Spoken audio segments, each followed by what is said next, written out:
श्री परमात्मने नमः। चौथा प्रकरण, सूत्र 3।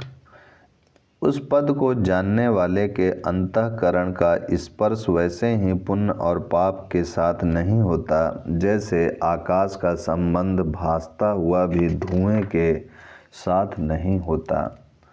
अंतःकरण का दोहरा कार्य है। जब यह शरीर मन बुद्धि इंद्रियों के साथ होकर इच्छाओं एवं वासनाओं से ग्रस्त होता है तो यह पाप पुण्य का भागी होता है, किंतु यह शुद्ध होने पर आत्मा का अनुभव करता है तब यह विकार रहित होने से पाप पुण्य का भागी नहीं होता।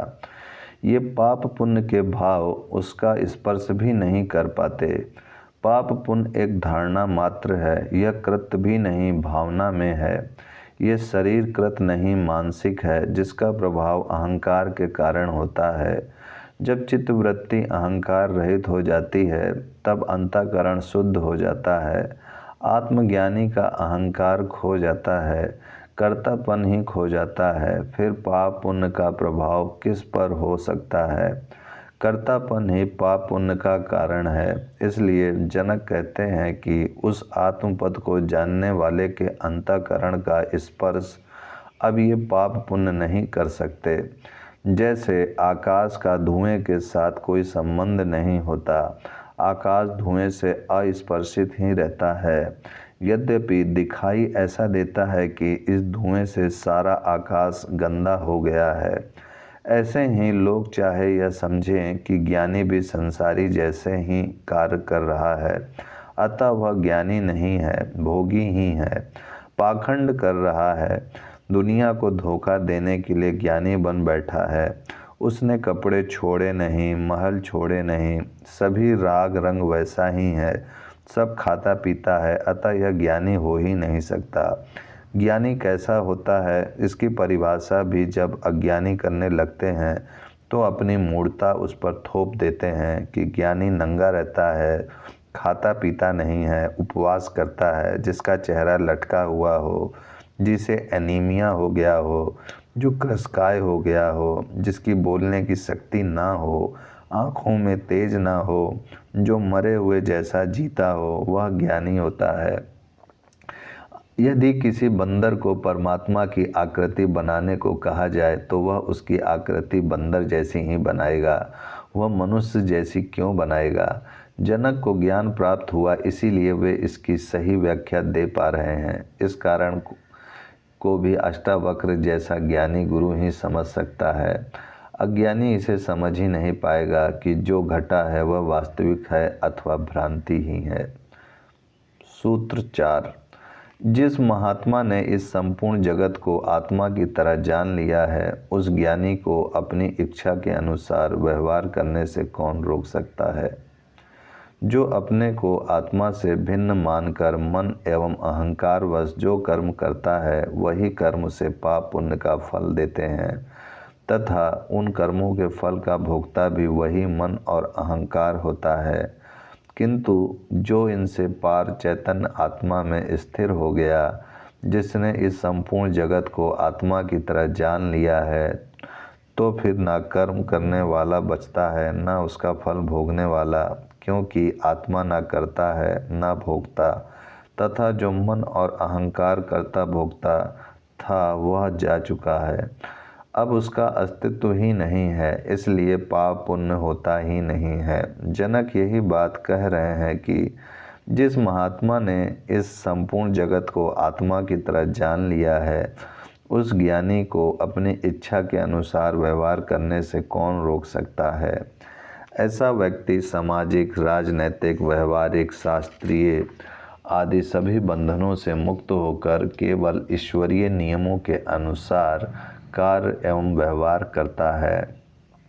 उसका समस्त कार्य एवं व्यवहार स्वविवेक पर आधारित होता है, इसीलिए वह अपनी इच्छा यानी आत्मा की इच्छा अनुसार कार्य करता है। वह मन बुद्धि अहंकार व शरीर आदि की इच्छा अनुसार नहीं चलता। इन सब बंधनों से वह मुक्त होकर परम स्वतंत्रता का अनुभव करता है। जब दूसरा मौजूद है तभी पाप पुण्य की संभावना होती है। जब दो है ही नहीं तो कौन पाप करने वाला है, किसके साथ पाप किया जाएगा, कौन भोगता है, कौन भोग्य है। यह पाप पुण्य द्वैत की ही भाषा है, अज्ञानी की भाषा है। ज्ञानी में एकत्व भाव आ जाता है, भिन्नता ही मिट जाती है, दो का भेद ही समाप्त हो जाता है। फिर कैसा पाप पुण्य। जिस प्रकार शरीर का एक अंग किसी दूसरे अंग को कष्ट नहीं पहुंचाता एवं सहयोग ही करता है, यदि भूल चूक में कष्ट पहुंचा भी दी जाए तो ना तो दूसरा अंग उसका बदला लेता है, ना उससे क्षमा ही मंगवाता है, न पहले अंग को कोई पाप ही लगता है कि वह इस कर्म का फल भुगतेगा ही। वह अंग नरक में जाएगा, बाकी अंग स्वर्ग जाएंगे, ऐसा कभी होता नहीं। यह पाप पुण्य स्वर्ग नरक दया क्षमा आदि द्वैतवादी धर्म की मान्यताएं हैं जो मात्र अज्ञानी के लिए हैं। अद्वैत को उपलब्ध हुआ ज्ञानी इन सब से पार हो जाता है, उसे एकत्व का बोध हो जाता है, फिर कोई पाप पुण्य नहीं है। ओम शांति शांति शांति। ओम श्री परमात्मने नमः। चौथा प्रकरण सूत्र 3। उस पद को जानने वाले के अंतःकरण का स्पर्श वैसे ही पुण्य और पाप के साथ नहीं होता जैसे आकाश का संबंध भासता हुआ भी धुएं के साथ नहीं होता। अंतःकरण का दोहरा कार्य है। जब यह शरीर मन बुद्धि इंद्रियों के साथ होकर इच्छाओं एवं वासनाओं से ग्रस्त होता है तो यह पाप पुण्य का भागी होता है, किंतु यह शुद्ध होने पर आत्मा का अनुभव करता है, तब यह विकार रहित होने से पाप पुण्य का भागी नहीं होता। ये पाप पुण्य के भाव उसका स्पर्श भी नहीं कर पाते। पाप पुण्य एक धारणा मात्र है, यह कृत्य भी नहीं भावना में है। ये शरीर कृत नहीं मानसिक है, जिसका प्रभाव अहंकार के कारण होता है। जब चित्तवृत्ति अहंकार रहित हो जाती है तब अंतःकरण शुद्ध हो जाता है। आत्मज्ञानी का अहंकार खो जाता है, कर्तापन ही खो जाता है। फिर पाप पुण्य का प्रभाव किस पर हो सकता है? कर्तापन ही पाप पुण्य का कारण है। इसलिए जनक कहते हैं कि उस आत्मपद को जानने वाले के अंतःकरण का स्पर्श अब ये पाप पुण्य नहीं कर सकते। जैसे आकाश का धुएं के साथ कोई संबंध नहीं होता, आकाश धुएं से अस्पर्शित ही रहता है। यद्यपि दिखाई ऐसा देता है कि इस धुएं से सारा आकाश गंदा हो गया है, ऐसे ही लोग चाहे यह समझें कि ज्ञानी भी संसारी जैसे ही कार्य कर रहा है, अतः वह ज्ञानी नहीं है, भोगी ही है, पाखंड कर रहा है, दुनिया को धोखा देने के लिए ज्ञानी बन बैठा है। उसने कपड़े छोड़े नहीं, महल छोड़े नहीं, सभी राग रंग वैसा ही है, सब खाता पीता है, अतः यह ज्ञानी हो ही नहीं सकता। ज्ञानी कैसा होता है इसकी परिभाषा भी जब अज्ञानी करने लगते हैं तो अपनी मूढ़ता उस पर थोप देते हैं कि ज्ञानी नंगा रहता है, खाता पीता नहीं है, उपवास करता है, जिसका चेहरा लटका हुआ हो, जिसे एनीमिया हो गया हो, जो क्रसकाय हो गया हो, जिसकी बोलने की शक्ति ना हो, आँखों में तेज ना हो, जो मरे हुए जैसा जीता हो, वह ज्ञानी होता है। यदि किसी बंदर को परमात्मा की आकृति बनाने को कहा जाए तो वह उसकी आकृति बंदर जैसी ही बनाएगा, वह मनुष्य जैसी क्यों बनाएगा? जनक को ज्ञान प्राप्त हुआ, इसीलिए वे इसकी सही व्याख्या दे पा रहे हैं। इस कारण को भी अष्टावक्र जैसा ज्ञानी गुरु ही समझ सकता है। अज्ञानी इसे समझ ही नहीं पाएगा कि जो घटा है वह वास्तविक है अथवा भ्रांति ही है। सूत्र 4। जिस महात्मा ने इस संपूर्ण जगत को आत्मा की तरह जान लिया है, उस ज्ञानी को अपनी इच्छा के अनुसार व्यवहार करने से कौन रोक सकता है? जो अपने को आत्मा से भिन्न मानकर मन एवं अहंकारवश जो कर्म करता है, वही कर्म उसे पाप पुण्य का फल देते हैं तथा उन कर्मों के फल का भोक्ता भी वही मन और अहंकार होता है।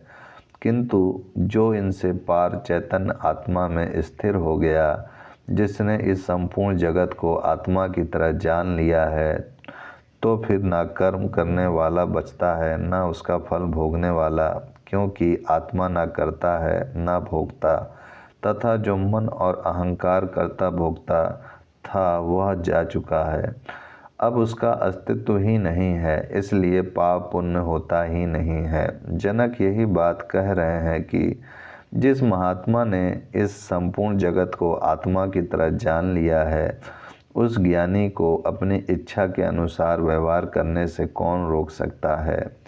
ऐसा व्यक्ति सामाजिक, राजनैतिक, व्यवहारिक, शास्त्रीय आदि सभी बंधनों से मुक्त होकर केवल ईश्वरीय नियमों के अनुसार कार्य एवं व्यवहार करता है। उसका समस्त कार्य एवं व्यवहार स्वविवेक पर आधारित होता है, इसीलिए वह अपनी इच्छा यानी आत्मा की इच्छा अनुसार कार्य करता है। वह मन, बुद्धि, अहंकार व शरीर आदि की इच्छा अनुसार नहीं चलता। इन सब बंधनों से वह मुक्त होकर परम स्वतंत्रता का अनुभव करता है। जब दूसरा मौजूद है तभी पाप पुण्य की संभावना होती है। जब दो है ही नहीं तो कौन पाप करने वाला है, किसके साथ पाप किया जाएगा, कौन भोगता है, कौन भोग्य है। यह पाप पुण्य द्वैत की ही भाषा है, अज्ञानी की भाषा है। ज्ञानी में एकत्व भाव आ जाता है, भिन्नता ही मिट जाती है, दो का भेद ही समाप्त हो जाता है। फिर कैसा पाप पुण्य।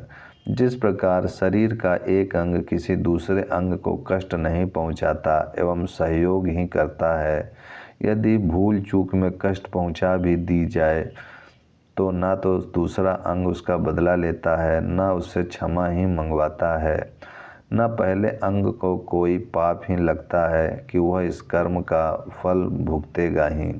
वह अंग नरक में जाएगा, बाकी अंग स्वर्ग जाएंगे, ऐसा कभी होता नहीं। यह पाप पुण्य, स्वर्ग नरक, दया, क्षमा आदि द्वैतवादी धर्म की मान्यताएं हैं, जो मात्र अज्ञानी के लिए हैं। अद्वैत को उपलब्ध हुआ ज्ञानी इन सब से पार हो जाता है, उसे एकत्व का बोध हो जाता है, फिर कोई पाप पुण्य नहीं है। ओम शांति शांति शांति।